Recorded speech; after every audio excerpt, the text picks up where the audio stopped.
Hey there everyone, it's 8:33 a.m. Eastern Standard Time, 11/8 in the year that we're told, 2023. This is another briefs, obviously based on the title and the thumbnail that I put on the video. And it's not a normal kind of briefs, I guess. Technically, the subject matter is just a little bit different, and there's a reason for that. But it's in line with a lot of my other briefs, and you'll find out why I don't really talk about this too much. I think besides just the obvious. Before I start with that, I do want to let everyone know at the Patreon site that we are going to start posting a series of critiques on 2 different books. They will be written by Hannah Maurer, our German translator and publicist, and also a writer herself. They're very good, and right now they're being made available for all patrons at any level. But after the first week, the first 2 posts, then they'll be set at the $35 tier, because we also have a lot of material that is set at the $10 and $20 tier. The $20 tier coming up is going to be a continuation of the Let's Consider series that I started and published a couple of years ago on the book of Luke. This one is starting with the book of Matthew. The first episode will be published this Friday, 11/10. And again, that will be available to all patrons the first week, and then after that, that will be set to the $20 tier. I really appreciate everybody who supports us, because if we don't get support and we can't make any money doing this, we really can't do it, or certainly we can't do it in a way that is going to be very significant at all. And when I say this, that is really widely encompassing of a lot of things that we're doing. So once more, if you haven't signed up for, it's just a monthly mailer basically telling you what we're doing and where we're at in that. Maybe have a little bit extra here and there. Please do. All you have to do is send an email to john@oberyproject.info. And just let me know in the subject. Add me. You can just put add me and I'll know. Do you want to get the monthly mailer? No problem. So, okay, with that, the subject I don't usually talk about. Which I do. It has to come up all the time in the course of other things. Like, for instance, the audio series that I started on the Patreon, the Dead Sea Scrolls in Modern Scholarship, reading from Solomon Zeitlin with commentary. Of course, we had to go into some of these things. But the reason that I don't talk about it all that often, like talk about it as far as the official story goes, and the history of the official story, is because one thing, it's just so irritating. It just bugs the crap out of me. Now, I grew up with my evangelical Christian parents telling me all kinds of amazing things that God did with the nation of Israel from the time they were founded. A ragtag little bunch of Jews, God's chosen people, who managed to go in and fight against all the odds to take back the land promised to them from the mean old Muslim Arabs, the Ishmaelites, the Edomites, the Amalekites, whatever. 6-Day War, Arab-Israel conflict, war with Egypt. But they fought them all. Little ragtag group of little Jews who had just gone through the worst time you could imagine. We all know what that worst time is said to have been. I had to grow up hearing that shit. Like it was all something right out of the Bible. And they moved in there and the deserts bloomed. Deserts never bloomed. They never bloomed. They got a little something going on here and there. You know, those kibbutzes worked really, really hard to try to make something grow. Lots of irrigation. Lots of technology. Shit tons of money. Flush down that pit. And you know, a lot of lives lost and ruined really along the way. Let's not forget that. I don't not like to talk about this because I don't care. It's not that. It's just that, you know, if you open up like the article that I have on the screen is from BBC. And when I went to the BBC's main website, they have all these thumbnails of their different articles kind of lining that front page of the website. Just loaded with articles about this. Because it's just so important. It's so important. It's the Bible. It's the Bible, man. Don't you understand? It's the Bible. Rapture's coming soon. The chosen people. So you got that idiot crowd on one side. And then on the other side, I'm afraid that you have another crowd that stopped their education at a certain point and refuses to advance forward to get a better picture of exactly what's going on. That other crowd is heavily monitored and gatekept by its presumed leaders or public figures. And that is the, what should we call them? Should we call them just the revisionist crowd? Is that the best thing instead of calling them the It's the Jews crowd? I was in that.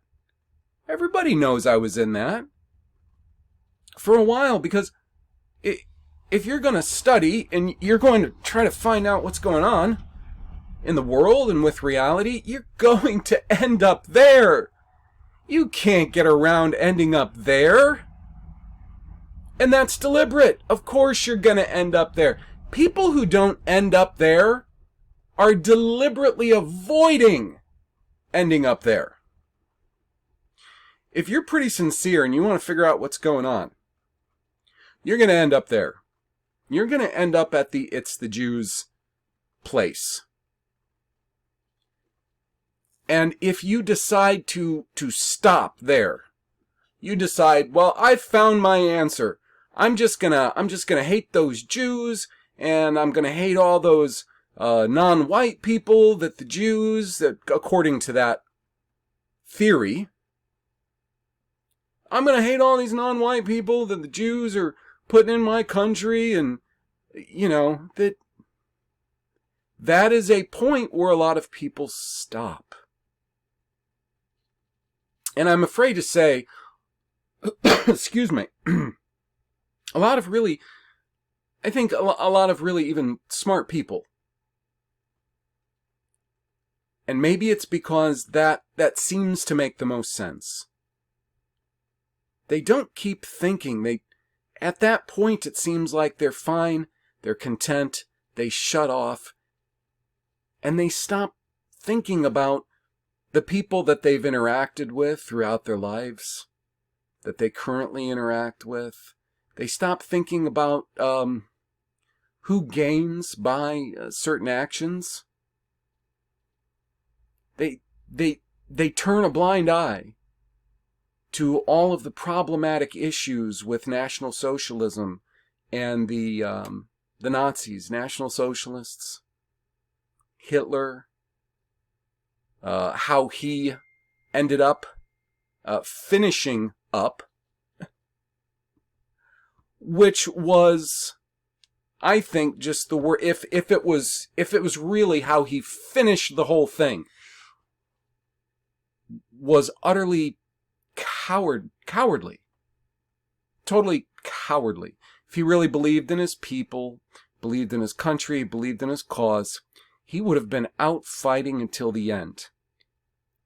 He wouldn't be hiding in a little bunker and taking his suicide pills. Pussy. But people don't get to there. They turn a blind eye to everything because they've reached a point that they think makes sense. And you know what it does? It feeds who and what they want to hate. Now, on the Christian side that believes the mainstream stories, they're on the other side.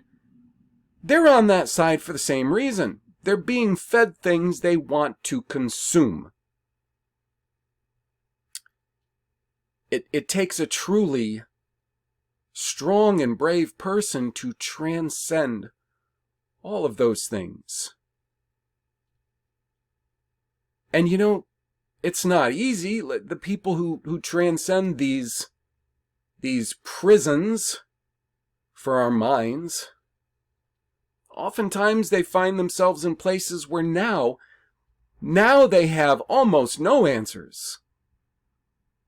That's a difficult place to be. I understand that. But the thing is, we need to at least be able to look at these sorts of situations. We need to ask, who benefits? Why are we being shown these things? Why is there so much attention? Why is there so much attention paid to this stuff? Does it make sense? Where is it going? Now, and I'm not saying that I'm a great authority on those sorts of things or politics in general. I do my best to try to see through all of that and just go to the heart of the matter and decide as quickly as possible without wasting a lot of time and energy on sorting out all of the minutiae and the details of it all. I try to get to the core of it so I can understand how the powers that be are manipulating situations and people, what kind of damage or harm or are they doing or not doing, and are they really harming and damaging the people that we think are being harmed and damaged, or are they in fact simply distracting us while they harm and damage a completely different people who are really just the targets of all of this ridiculous propaganda. So I guess with that as a foundation, I am going to read through a little bit this story. This was on the BBC's website. The story was the Israel-Gaza War, the history of the conflict explained. A history of the conflict explained. And I have gone through this, and yeah, I mean, they're touching on some of the major points, and I would like to sort of discuss those major points and what I think of them as we go through this. Now, I think it'd actually be far more accurate if this article was called History of really the conflict between Jews and Arabs in general over in the Middle East. Okay.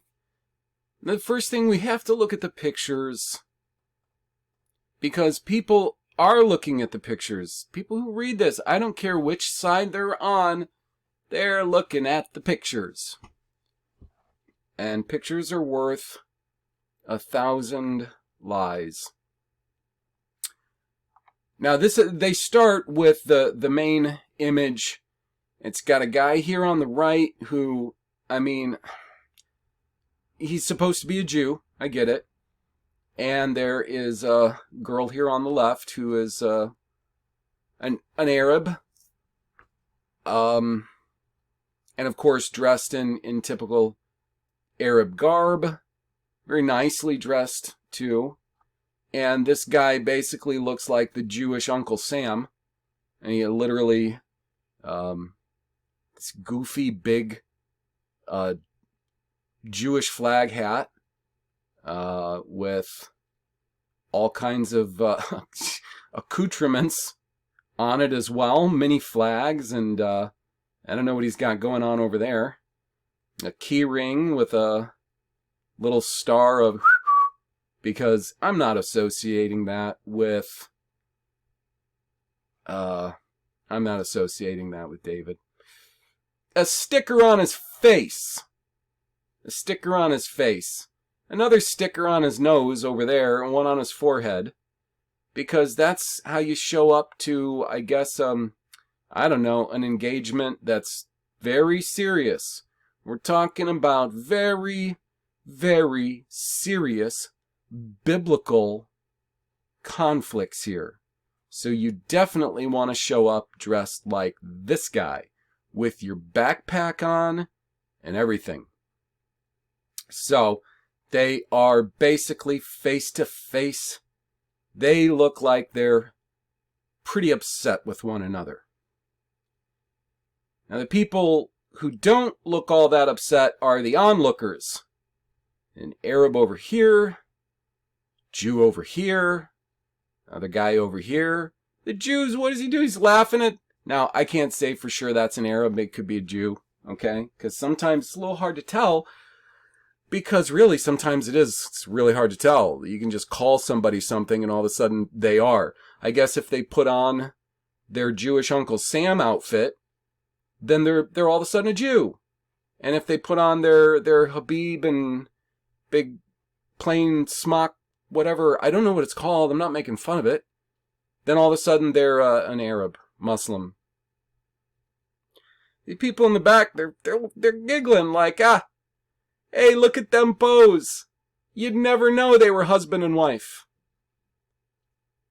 It's ridiculous. And that's exactly what it is. We're looking at a photo op. We're looking at total theatre. The caption. Well, I guess this wouldn't be a caption, would it? It starts us off. Subheading. The Palestinian militant group Hamas launched an unprecedented assault on Israel on the 7th of October with hundreds of gunmen infiltrating communities near the Gaza Strip. And I have heard some pretty ridiculous stories about that. I have heard stories about these apparent hostages being carted away on scooters and motorcycles and golf carts. I've heard about the invasion taking place on hang gliders with fans. I think they go about 8 miles an hour. Oh boy, people. So the author of this story, which I never gave the author because who gives a shit? It doesn't say up there, maybe at the end. So they say more than 1,400 Israelis were killed, while the Israeli military says 230 soldiers and civilians, including women and children, were taken to Gaza as hostages. More than 9,000 Palestinians in Gaza have been killed in air and artillery strikes carried out by the Israeli military in response, according to the Hamas-run health ministry in Gaza. Now, do I believe those figures? Well, I don't, simply because I don't believe anything that any mainstream or controlled opposition news outlet writes. So I'm not sitting here saying people haven't been harmed. And anytime any of this stuff is done, it's malicious. So people get harmed. People are going to get harmed. They're going to get hurt. They're going to get killed. Sometimes worse than getting hurt and killed. And there's worse things. In the course of the current world rulers' quest for maintaining their order and their rule. And in an order for them to maintain their order and their rule, they have to continually upset the order of everyone else. There has to be constant conflict amongst everyone else. And you have to understand that whatever's going on over here and whatever casualties have been truly inflicted on these people, both Jew and Arab and Palestinian, which is terrible. But it's meant to cause even more strife and more conflict amongst Westerners. You know, specific demographics of the West. Because you have, especially with this going on now, you have more and more of a tension between those who are really getting behind this whole thing, like the Jews are God's chosen, we gotta support the Jews, and the people who are just, they're calling it out, whether they're a revisionist or whether they're just somebody with some sense and they don't buy into any of the nonsense and they just say, this is all horse shit. There's going to be a tension there. And I am sure that they have sorted out everything they need to sort out as far as demographics and how this will play out, as far as the tension that they're going to achieve amongst particular demographics of the West. Now, this journalist goes on to say, what was Israel before 1948? And here's a big lie coming, because it's just so loaded. You can unpack this for days. Now, they say Britain took control of the area known as Palestine following the defeat of the Ottoman Empire, which ruled that part of the Middle East in World War I. The Ottoman Empire, I've got serious doubts about everything we've been told and what they've been made out to be as far as their strength. And their strength in World War I, really. So, he says, the land was inhabited by a Jewish minority and Arab majority, as well as other smaller ethnic groups. And it was very sparsely inhabited, by the way. I mean, we're talking about maybe hundreds of thousands at that time of World War II. And my heater's kicking on. I hope it doesn't get too loud in the microphone. There's not a lot I can do about it because it's cold here in Michigan today. So he says tensions between the two people grew when the international community gave the UK the task of establishing a, in quotes, national home in Palestine for Jewish people. The international community. Hey, I wonder who that international community would be. Because I'm sure they didn't really ask anybody like they do, I mean, to this day. You know, when I was still in the revisionists, it's the Jews camp, I wrote my congressman. I'm not the kind of person who would make videos and tell you, you know what you should do? You should be proactive like this and this and that and the other, and not do it myself first. I would write my I'd write my representatives and my senators. I would find out about certain legislation. I would write them directly. And I would say, this legislation is not good for us, let's say in America, us in Indiana, because I would write, because I was living in Indiana, because of this, and this. And then usually it'd be a while and I'd have some smug asshole, whoever my rep and senator were, that would tell me how committed they were to standing with Israel and always would and all this, because they don't give a fuck what you say. They're all united, Republican, Democrat, they're all united in keeping up this charade. So the international community, those power brokers who are all united in formulating and building up and maintaining the charade, tasked the UK, of all people,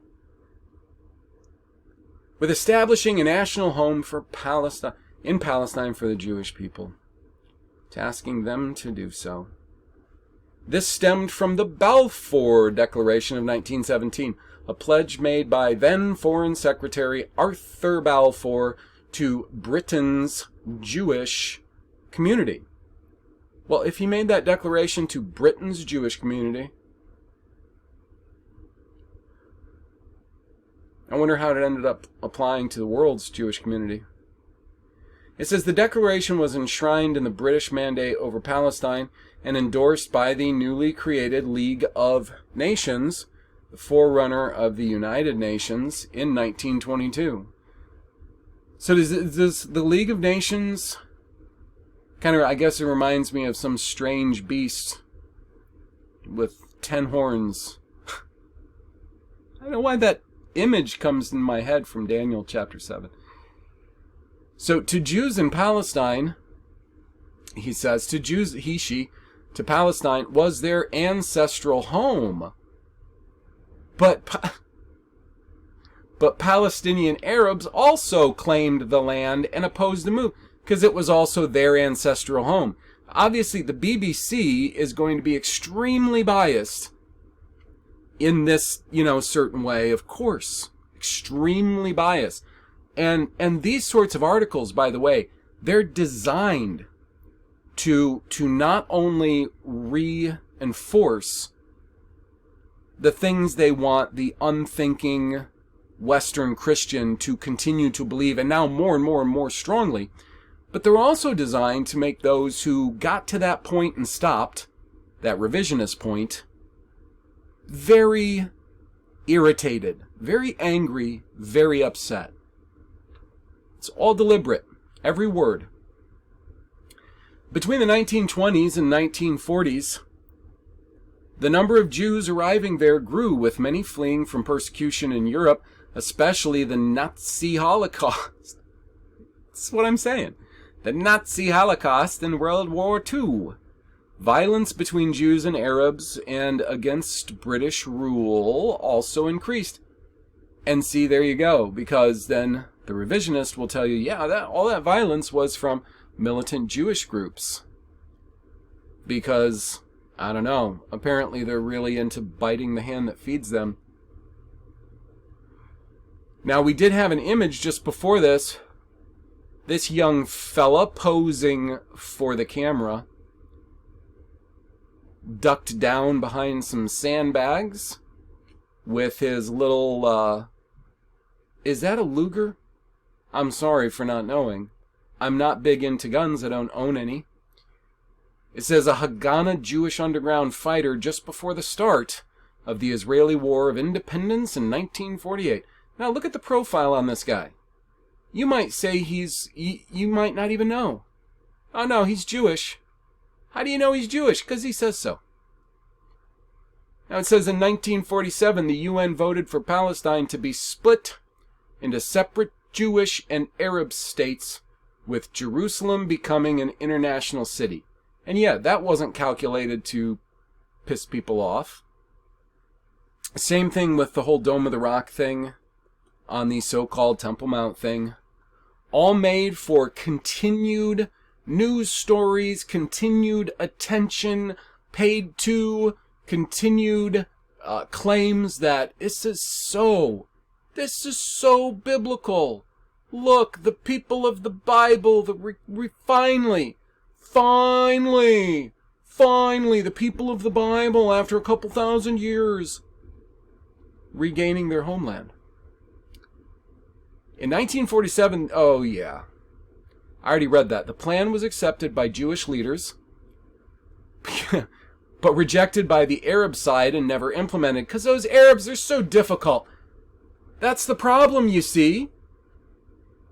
If we're appealing to the evangelical Christian, that's the problem, don't you see? Is the Arabs, the Ishmaelites, the Edomites, the Amalekites, the Moabites, whoever. They're so difficult. Why are they so difficult? Well, maybe it's the devil. Maybe the devil wears a turban. And he's just got them where they're like the Nazis. They just hate Jews. They just hate reason. They just hate goodness. I can't explain it, but that's just the truth, right? This is the mindset. Folks, don't act like I didn't grow up in this. Like I don't know anything about it.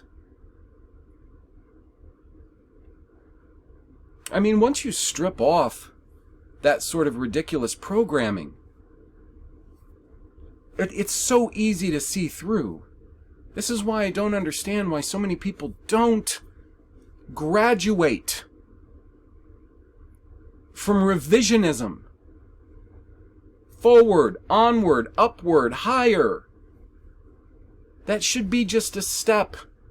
And by the time you get through with it, you should start asking yourself some questions like, why are the powers that be trying to make us think something like this? It's, of course, very polarizing. Very polarizing. All calculated, all deliberate. Now, in big bold, well, we have this photo, by the way. The photo. The caption, the soldiers of Allied Arab Legion forces fire on fighters of the Haganah, the Jewish Agency Self-Defense Force, in March of 1948. Now, it's quite a little photo here. Quite a little photo op here. You've got all these Arabs with these old, these aren't even maybe, what, World War II bolt-action rifles here. And, are they waiting to fire? We got some with the automatic rifles over here. I think they're trying to shoot God based on the angle and the bullet's trajectory. I think that they might be trying to actually shoot at God. I told you there was something wrong with these people. They're trying to kill God. And the proof is in the pudding. You got this guy all the way in the back. Probably not even Arab. They probably just found a guy who they said, "You look Arab. You want to take a picture? $20." So he's all the way in the back there. And he's kind of hunched down and he's looking around like, hey, are they done taking photos yet? Yeah, that guy right there. You wonder, are we done? Yeah, and some of these other guys a little bit more serious. You got a guy here that they probably didn't think looked Arab enough, so they're like, just put the sheet over his face. Really? That's all they need to see is the turban? That's fine. Hey, a guy back here, where's he from? He looks like he's from Iowa. It does not look like an Arab to me. And now what do you got? You got their leaders back here, because it takes, what do you got? You got one over here. That ain't an Arab. One here, one here, one here. So it takes 5 guys to oversee this operation of 8, 9 guys. Sounds about right. Are you sure this isn't the power company? And look, they're not, what are they? They're not worried. Look, they're standing there. They're just standing there chilling. This guy over here is smiling a little bit. Hey, fun photo. You know, one guy with binoculars there. I don't know if he's looking at that wall. Pointing at the wall. Hey, yeah, I think he almost shot God. I think he almost made it. You shoot again. Shoot again, little to the right. Maybe you hit him. It's a ridiculous photo. It's a photo op. It's horse shit. There was nothing going on there. Not in that photo. How and why was Israel created? In 1948, unable to solve the problem, Britain withdrew the Jewish leaders... withdrew and the Jewish leaders declared the creation of the State of Israel. In 1948, unable to solve the problems because apparently Britain can solve the problems of World War I and World War II, but they just can't solve the problems of about 1 million people or so in this little tiny nothing place in 1948. They won't listen. I'm sorry, we tried. They won't listen. We can't control them. We're talking about 1 million or so people who don't have guns unless we give it to them, and don't have water unless we purify it, don't have food unless we send it to them, how can we try to tell them what to do? We just can't do it. Our hands are tied. It was intended to be a safe haven for Jews fleeing persecution. Was it really? And it was, you know what the thing is, it would have been. Like, if that was the real story, it would have been. All these Palestinians aren't sitting around like, these fucking Jews, I hate these fucking Jews. They come to Palestine with their fucking yarmulkes. I fucking hate yarmulkes. They don't even have a brim. They don't care. The Arabs wouldn't care. The problem is that conflict via suffering had to be stirred up.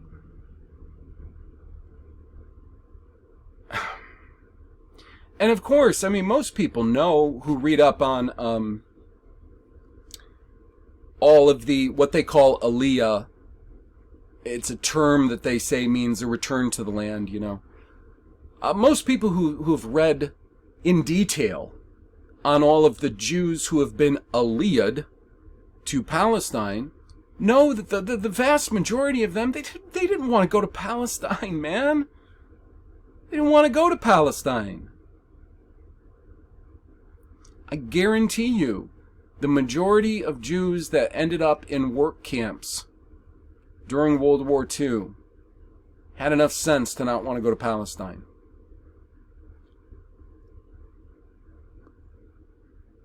Now, I don't know really the base amount of money that Jews that went to Palestine were being given, like on an individual basis. But from this time, internationally, this tiny little burg has been the recipient of untold amounts of wealth. Well, I wouldn't say recipient. A hell of a lot of money in the West and resources in the West have been extracted from the West on the pretext of giving this to them. I promise you, tons of Jews that still live there would like to not live there. No conflict. No conflict. If everything was peace and hunky-dory and just fine, they still wouldn't want to live there. He says fighting between Jewish and Arab militias had been intensifying for months, and the day after Israel declared statehood, 5 Arab countries attacked. So we all know about, we've heard about that, yeah. Of course, you do have to keep in mind, these 5 Arab countries really isn't saying a lot. Most people don't realize how much the overvaluation, for instance, on oil, and on oil they say is over there. And I know there's probably going to be at least 1 or 2 people that's going to say, oh no, there seriously is. We seriously are extracting a hell of a lot of oil from there. Maybe. I'm not saying we're not. I'm just saying I have a hard time believing much of anything I'm told. Okay? So I'm saying with the overvaluation of oil and their oil, they have used those massive, massive, massive amounts of riches that have been gained by ruining the coal and steam industry and electrical industry, which is created by coal and steam and all that in the West, especially North America, and put us on the oil standard, the petroleum nightmare. And they've used that petroleum nightmare to heavily build up all of those Arab states, those Arab peoples, those Arab populations since this time. Because at this time, when the UK essentially took control from the Ottoman Empire in World War I, that fiasco, the population of like all Arab territories that we're even talking about at that time wasn't even anywhere near, even close. Nothing even close to what the population currently is in all of Palestine right now. That's how few there were. I mean, how do you think that they were armed? How do you think they were going to war? With what? I mean, at that time, with what? Because there wasn't, the stuff we see today was barely in existence at that time. So, really, with what? And what did they care?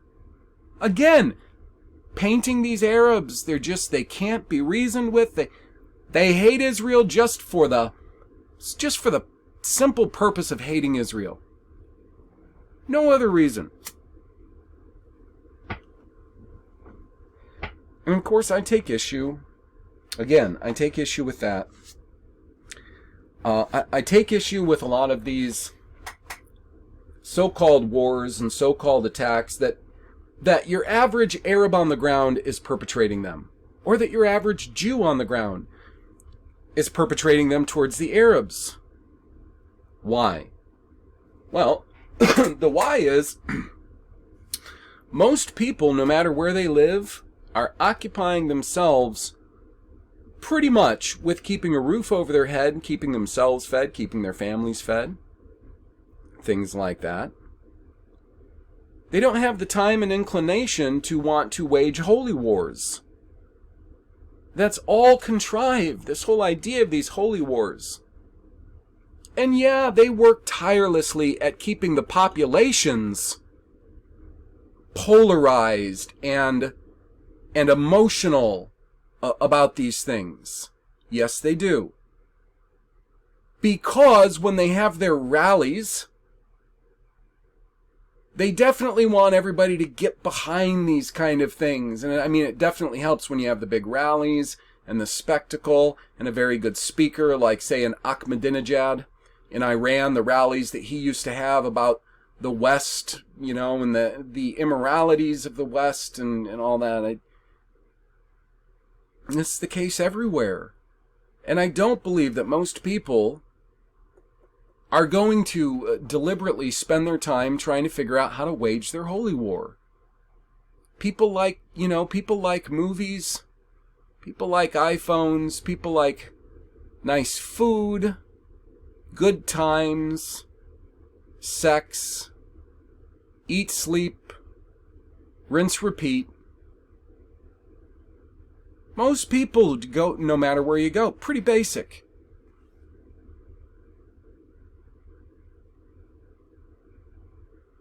A lot of these, in my opinion, are people who, essentially, if we have real things, real disasters and tragedies happen, they were perpetrated by professional,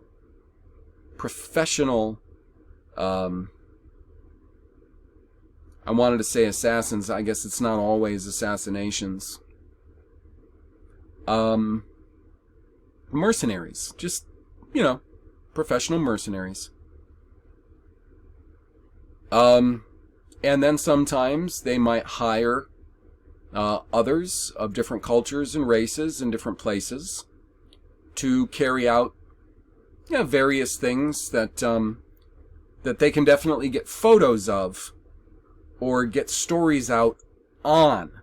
But in general, when real things have to happen to real people to really make this all look really real, that's when I think they are employing their professional mercenaries.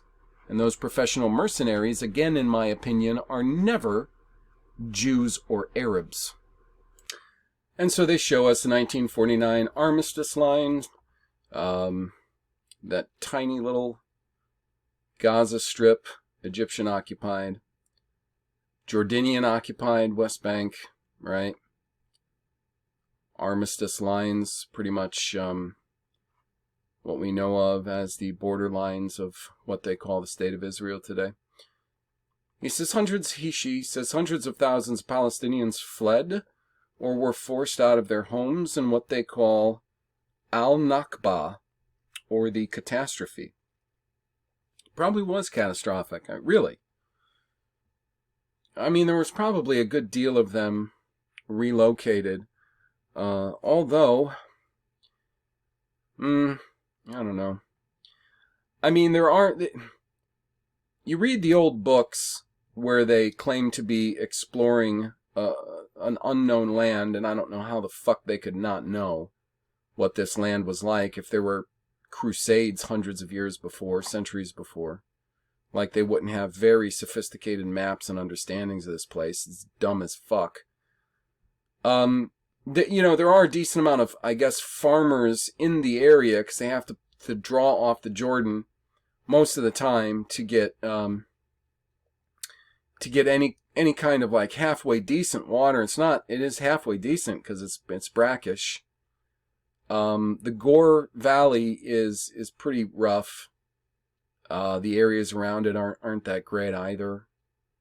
So, I mean, almost any which way you cut it, we're not talking about great land. Gaza Strip, not great. This area is not great. So, yeah, if they were removing them from the better areas, yeah. I mean, it's always terrible when somebody is uprooted from the land that they're occupying, that just trying to make a meager living on. By the time the fighting ended in a ceasefire the following year, Israel controlled most of the territory. Jordan occupied land which became known as the West Bank, and Egypt occupied Gaza. Jerusalem was divided between Israeli forces in the west and Jordanian forces in the east. Another very deliberate design to keep these people in very close proximity, because naturally these people would just gravitate towards their own communities, separated from these other people's communities, and they would have ended up being fine. And we can't have that, right? We can't have that. If you're the one designing all this, and you need the constant idea of a holy war in, well, specifically Westerners' minds, you can't have them all separated like that. You get them right next to each other,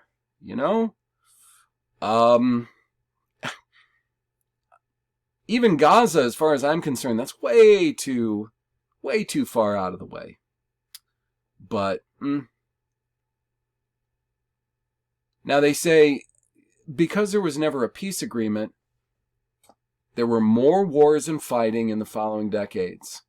Must have just been an accident that there was never a peace agreement. And now they got Israel's boundaries today, pretty much about the same.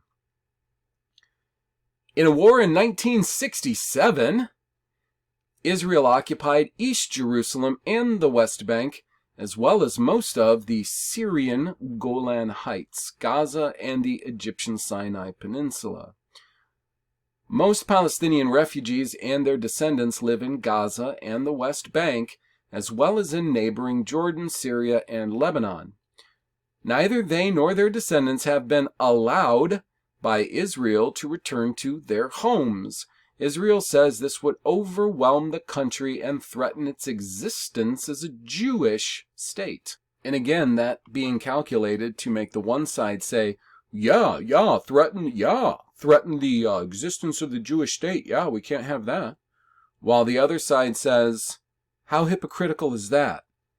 So no one in the West can demand their own ethnic state, but we have to support them and their ethnic state. This is all calculated, folks. It's calculated to incite both sides against one another. And here we have another photo. Israeli military commanders arrive in East Jerusalem during the Six-Day War in 1967. And I'll tell you, based on this photo, any one of these guys could be white Europeans. And a lot of them probably are. This guy probably is. That guy definitely is. So. Honestly, what are you looking at? The nose? Do you know how many Dutch and Prussian people have noses like some of these guys? Come on. Let's grow up a little bit. This guy, what do you think he is? Yeah, they're Jews because they say they're Jews. It is not a defined race. Tom Arnold's a Jew. Think about that.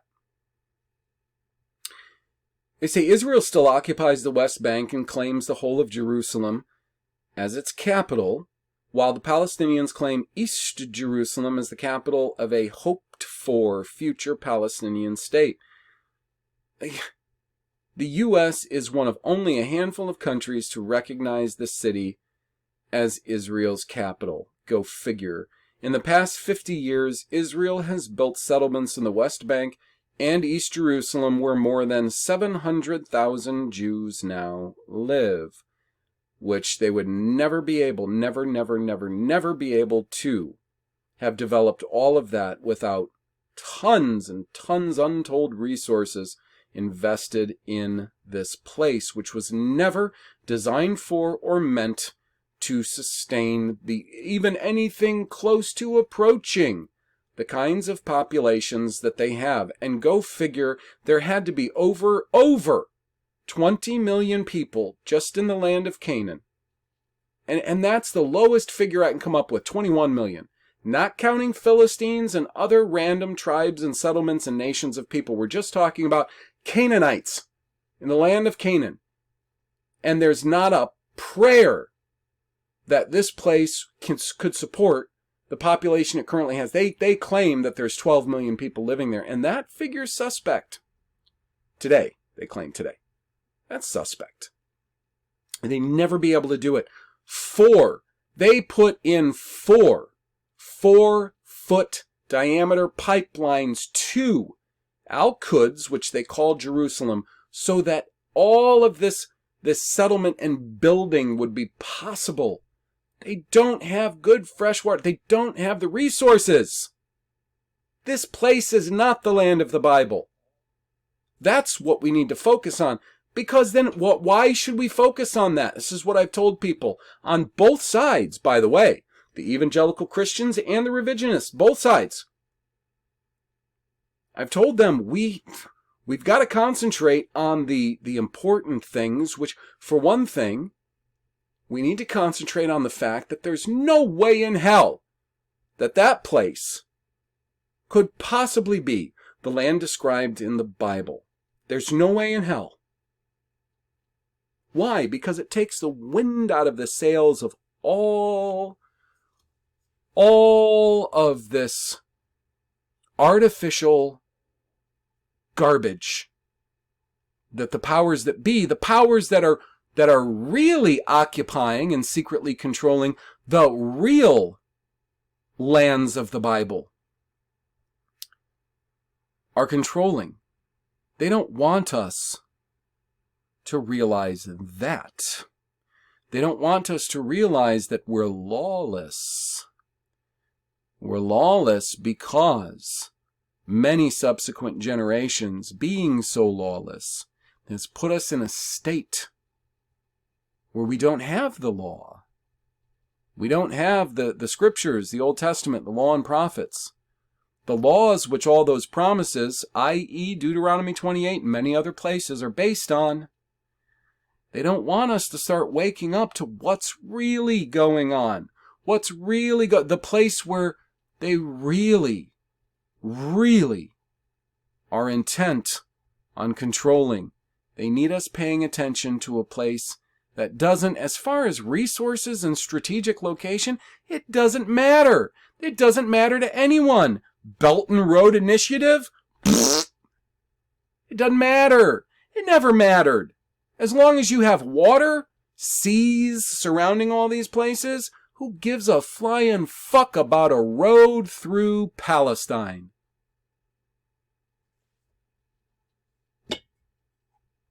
More of a headache than anything else. They can't have us waking up to that. They have to have constant conflict over there to constantly reinforce the lie. The lie that place is, or those people are, or whatever, anybody or anything that has anything to do with the Bible, that all of Western culture is based on, all of our mindsets based on. the Bible. What is the Gaza Strip? Gaza is the narrow strip of land sandwiched between Israel and the Mediterranean Sea, but with a short southern border with Egypt. And like nobody lives there, there's a little settlement they have on the Mediterranean between the Gaza Strip and actually the Nile Delta. Just 41 kilometers, 25 miles long, and 10 kilometers wide. It ain't big. It has more than 2 million inhabitants, is one of the most densely populated places on Earth, and they couldn't have that either if they didn't make that very possible. They made all of this possible because they need that conflict. They need these people there. They need this tension. In the wake of the 1948-49 war, Gaza was occupied by Egypt for 19 years. Israel occupied Gaza in 1967 war and stayed until 2005, during that time building Jewish settlements.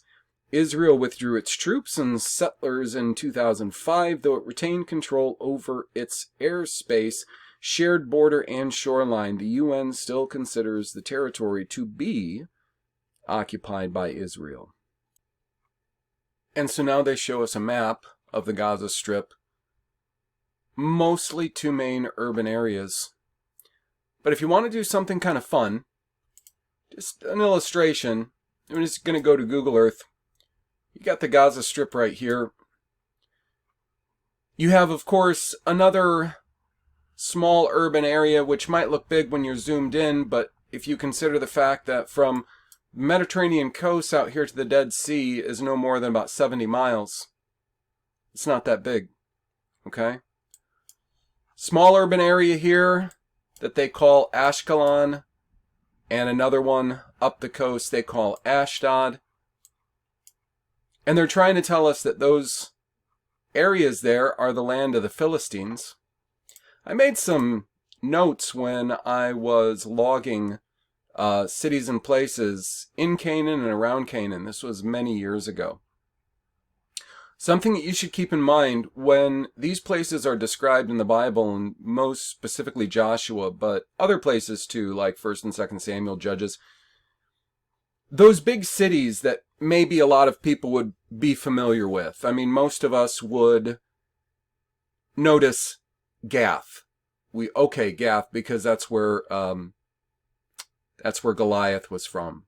And we might recognize Gaza, even though in the Old Testament, in Obri, it's an O, Oze, and I cover why that happens so often in the Septuagint Obri section of Bringing It All Together.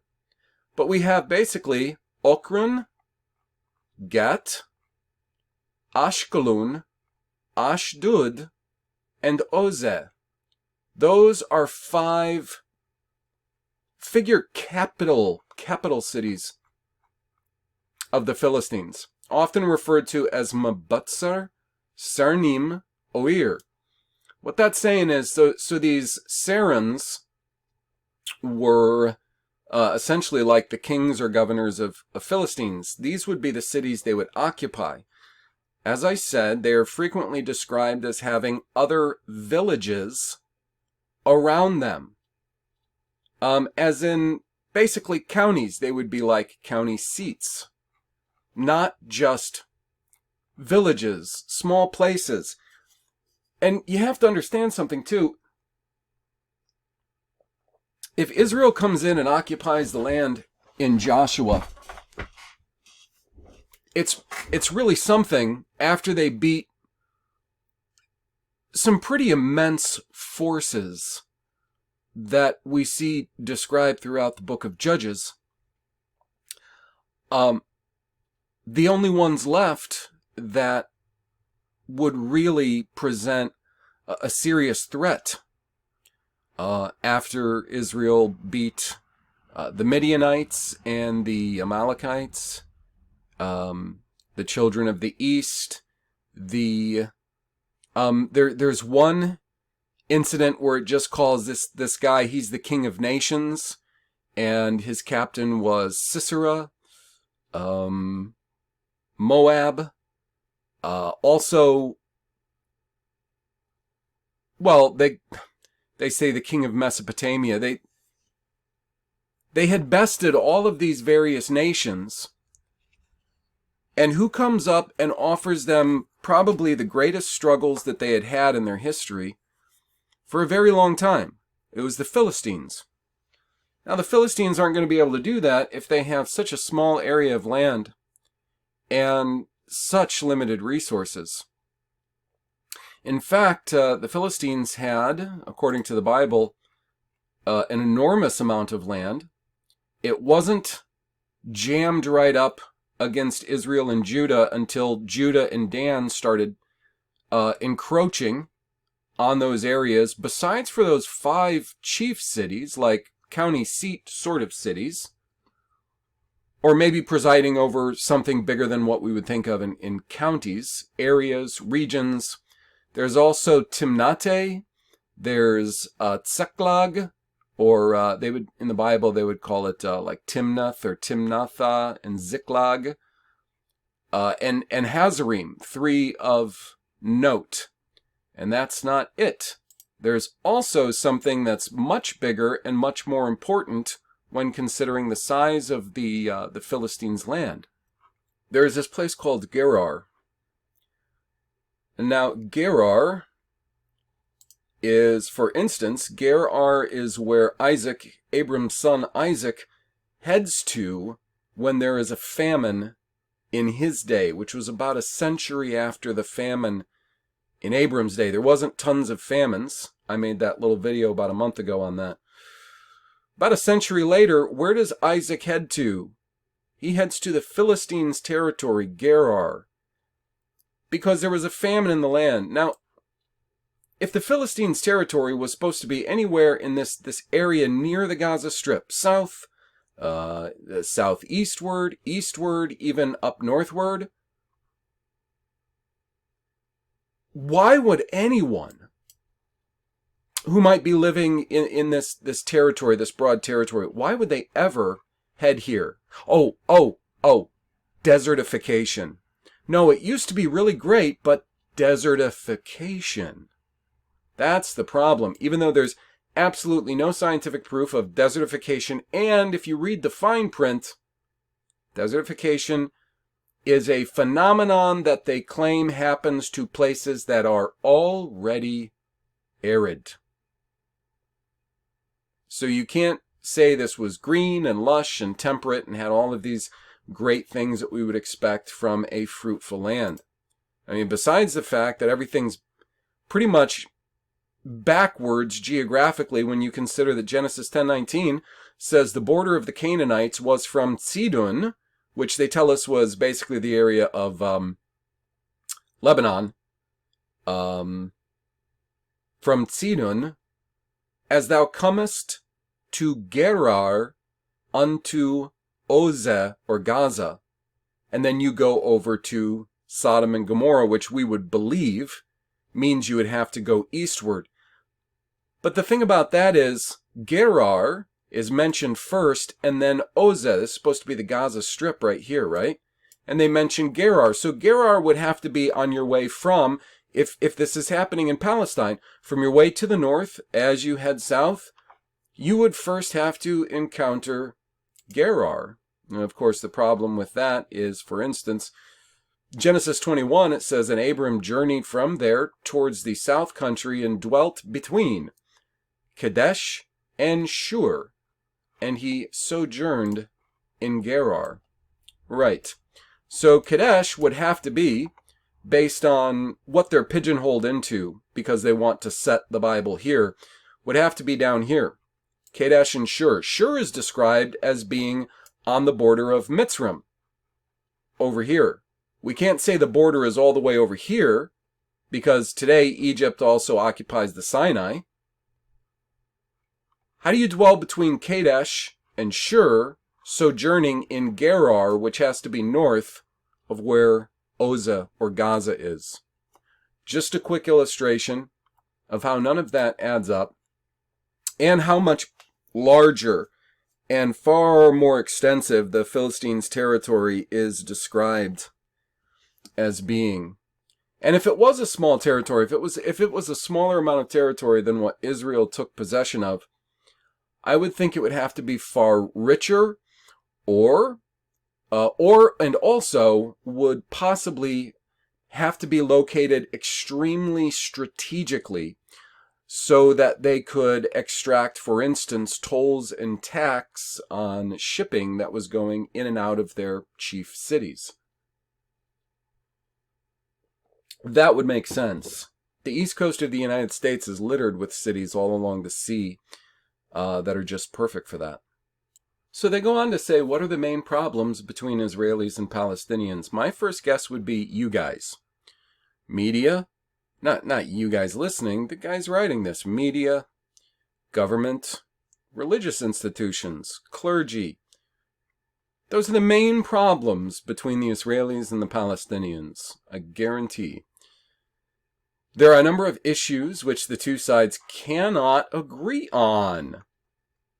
These include what should happen to Palestinian refugees, whether Jewish settlements in the occupied West Bank should stay or be removed, whether the two sides should share Jerusalem, and, perhaps most tricky of all, whether a Palestinian state should be created alongside Israel. And I promise you, every single one of those issues, the reason no one's agreeing on it, it's not the guy who has to go to work.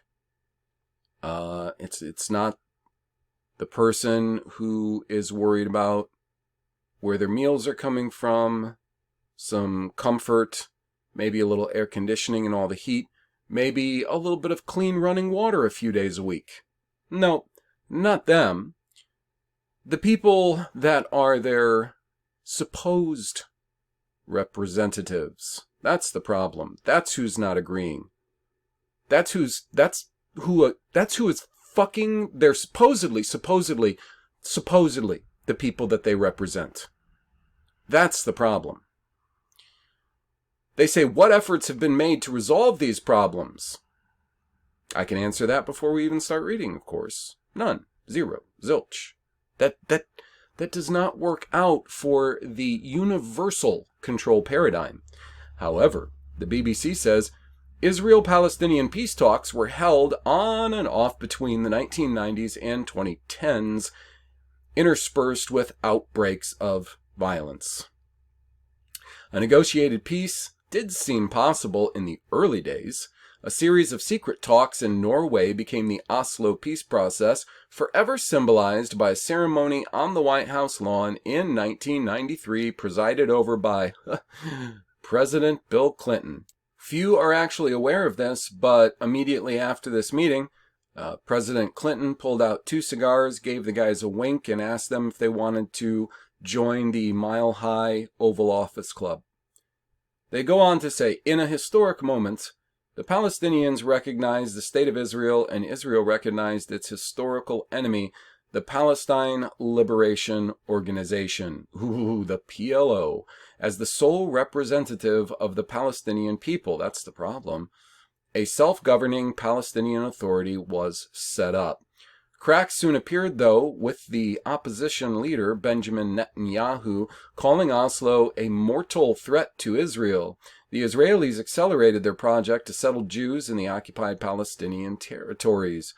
The recently emerged Palestinian militant group Hamas sent suicide bombers to kill people in Israel and wreck the chances of a deal.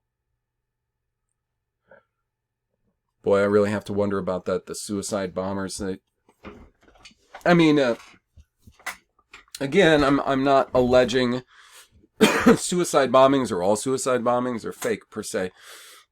So what I'm saying is, pro mercenaries, they're not gonna take on being a suicide bomber. And so you really have to wonder about what poor souls, if there were suicide bombers, if it wasn't just bombing, and they made it out to be a man or men who committed suicide to bomb places. Who were the poor souls that they convinced giving their life for a total lie would be a great idea. They go on, the atmosphere in Israel turned ugly, culminating in Israeli Prime Minister Yitzhak Rabin's assassination by a Jewish extremist on the 4th of November, 1995, my birthday. In the 2000 attempts were made to revive the peace process, including in 2003, when a roadmap was devised by world powers with the ultimate goal of a two-state solution, but this was never implemented. Peace efforts finally stalled in 2014 when talks failed between the Israelis and Palestinians in Washington. And I'm going to skip that last little paragraph. They say Gaza's ruled by Hamas, an Islamist group which is committed to the destruction of Israel and is designated as a terrorist group by the UK and many other countries. And of course, people reading this, they're going to go, yeah, and that's funny because nobody ever regarded Israel and all of their actions as terrorist groups. This is the whole point. This is the whole point of polarizing people. People whose brains are completely shut off, and then the people whose brains are working well enough to understand all of these things, but they're not going to, basically, the revisionists, not go into the next step and realizing how well designed this is, and that they want you to believe that it's the Jews. It's the Jews. And they're so smart and cunning and sly that they've taken control of the whole world, even though all of the white people in power vastly outnumber them. No, they're so slick and they're so sly, and they use their banking.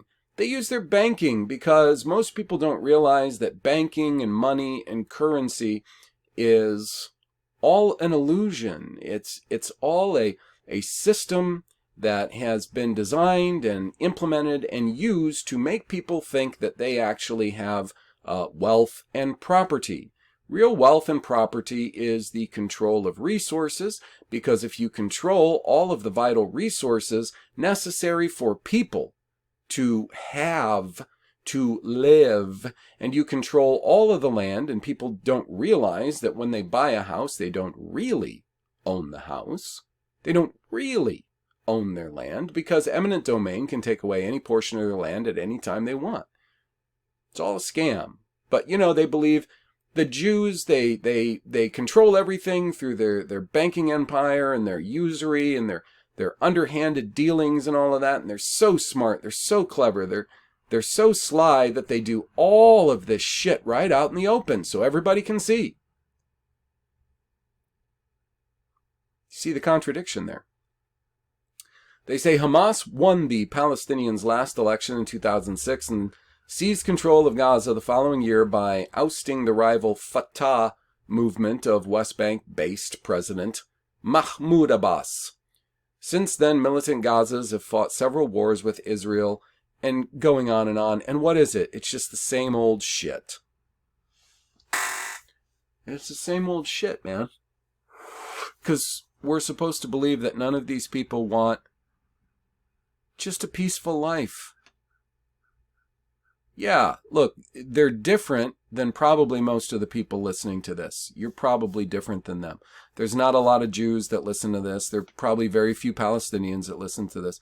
So, like culturally and mentally and all that, they're going to be a different people than probably a lot of people listening to this.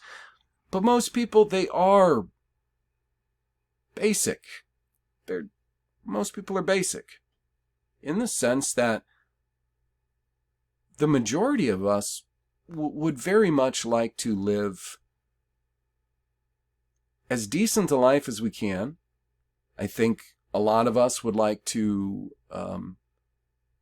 have children and raise those children and experience the great joy and fulfillment of life in the raising of our children. Maybe have some entertainment along the way. Now, I'm not saying these things as though I think living your life just for your pursuits is necessarily a good thing. I think a lot of people also do understand that they have to have a certain amount of responsibility. That is, of course, coupled into all of that. Unfortunately, what our perceptions of regarding what is responsible, I think, is it's very skewed. However, most people are basic.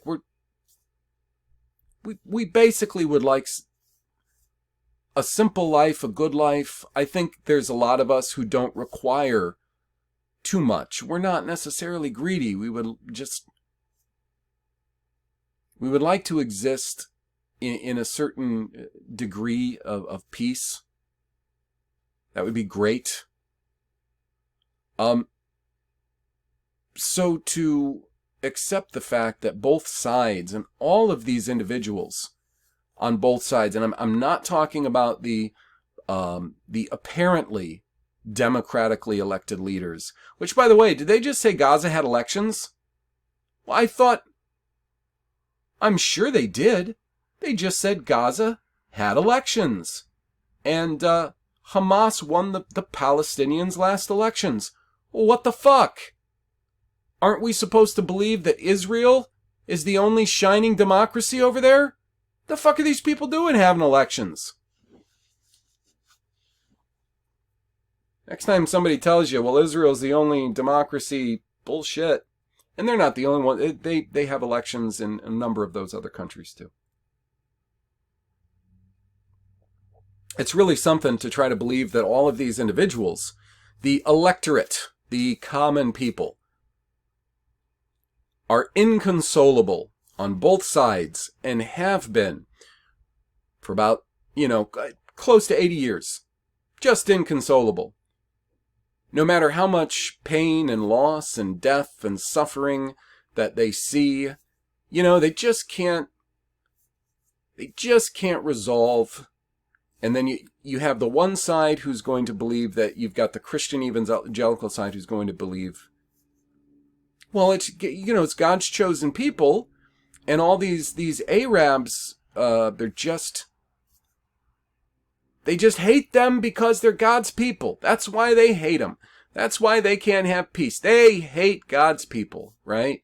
Which is a really stupid, not even one-dimensional. It's like 0.3-dimensional perspective. And then you have the other side, which is not really all that broader, which says, no, they hate them because the Jews are perpetually evil.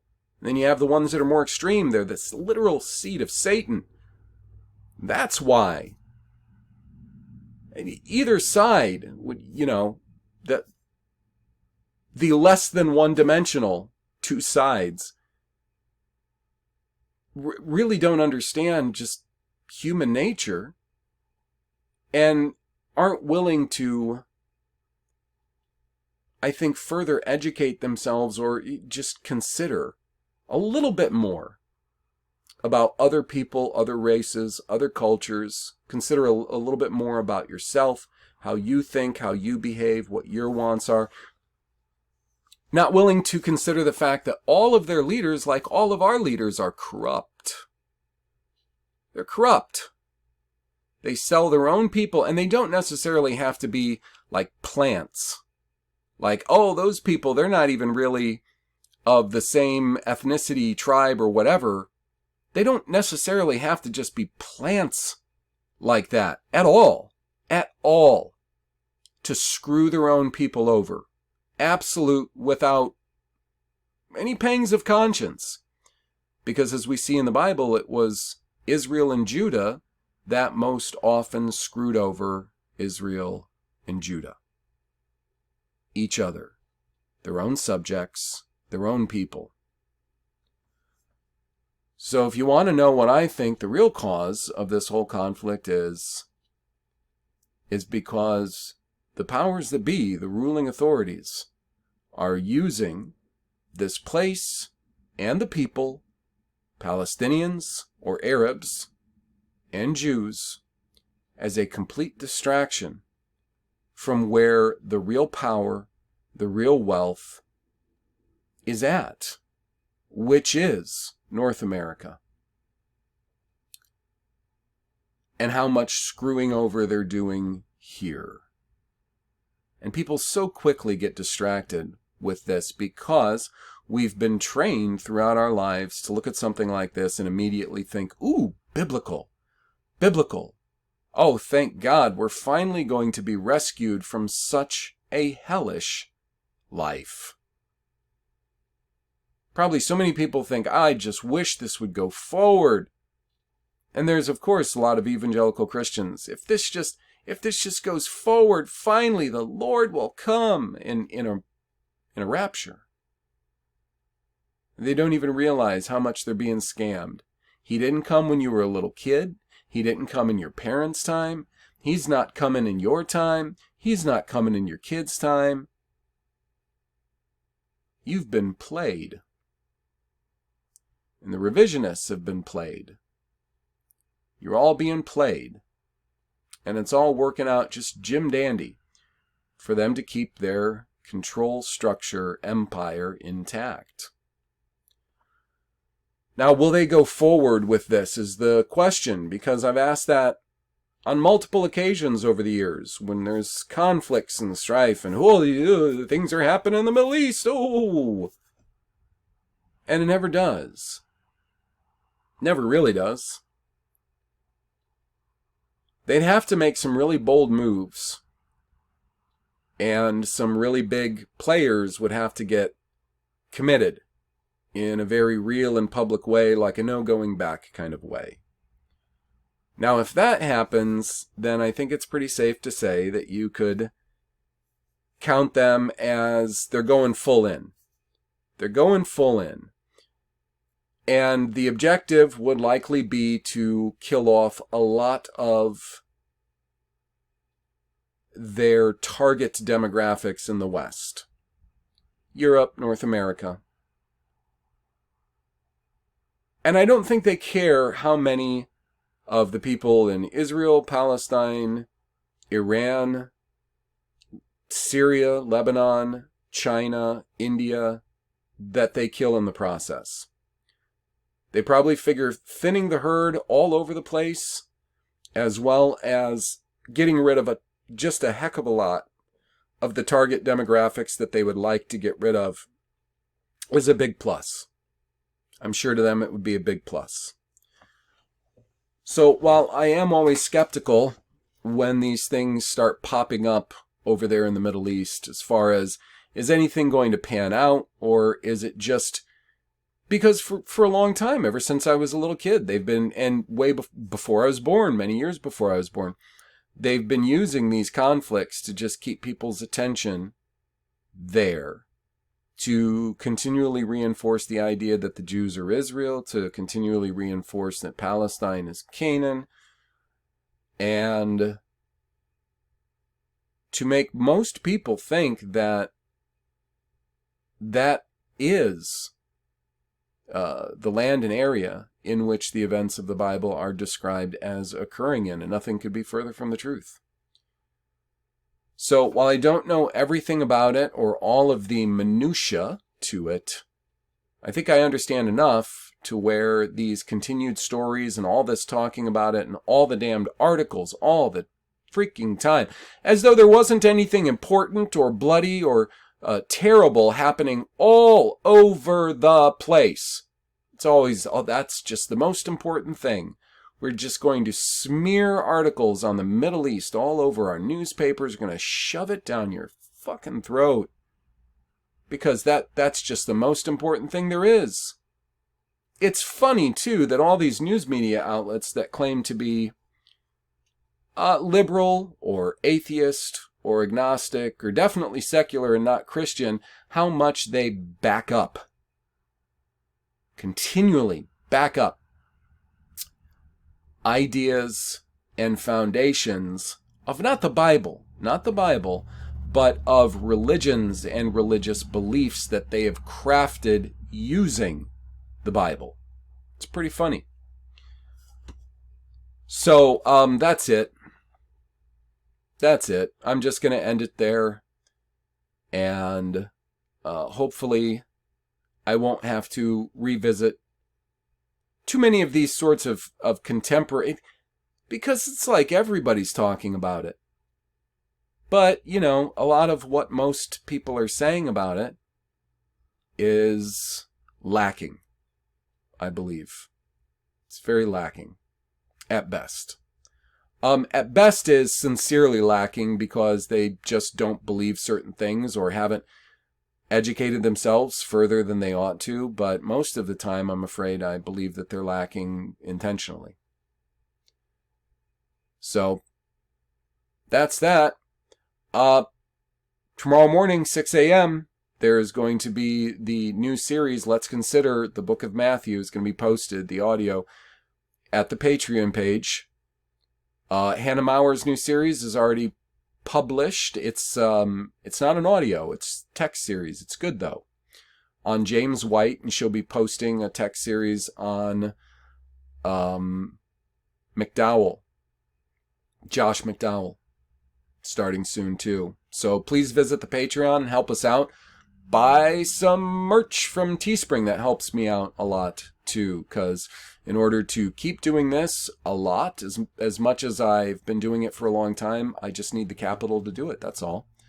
So thank you again for joining me, and I will see you next time.